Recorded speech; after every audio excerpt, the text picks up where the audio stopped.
जय हिंद जय महाराष्ट्र मित्रांनो, तुमचं math by Ajay sir Amravati YouTube चॅनलवर तुमचं सर्वांचं स्वागत आहे। तर आज आपण बघणार आहे नफा तोटामध्ये येणारा वारंवार क्वेश्चन। तर बघा आपल्याला क्वेश्चन काय दिलेला आहे, एक दुकानदाराने म्हणते 18 पेन म्हणते जेवढ्या रुपयात खरेदी केले तेवढ्याच रुपयात म्हणते 15 पेन त्याने विकले म्हणते, तर या व्यवहारामध्ये होणारा नफा किती। तर काय काढायचं आपल्याला, याच्यातनी नफा काढायचा आहे।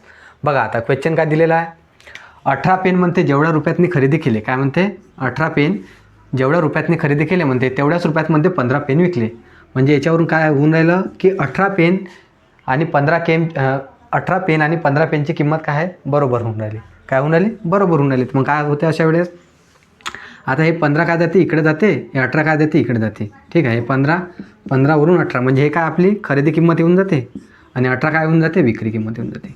म्हणजे याच्यावरून काय होऊन राहिलं, 15ची वस्तू आपण काय होऊन राहिलो 18ला विकून राहिलो, तर कितीचा लाभ होऊन राहिला, म्हणजे कितीचा नफा होऊन राहिला आपल्याला याच्यातनी, 3%चा होऊन राहिला। कितीचा, 3चा होऊन राहिला। 15वर होऊन राहिला, 3चा लाभ होऊन राहिला। तर मग किती टक्के काढायचा आहे, तर गुन्ह्याला काय करायचं, 100% काढायचा ना। तर 3 एका 3, 3 5 15, 5 1 5, 5 2 10, म्हणजे आपल्याला नफा किती टक्क्याचा झाला, 20%चा नफा झाला, ठीक आहे। अशाच प्रकारचे आणखी शॉर्ट ट्रिकमध्ये व्हिडिओ बघण्यासाठी व्हिडिओला लाईक, शेअर आणि चॅनलला सबस्क्राईब नक्की करून ठेवा। धन्यवाद।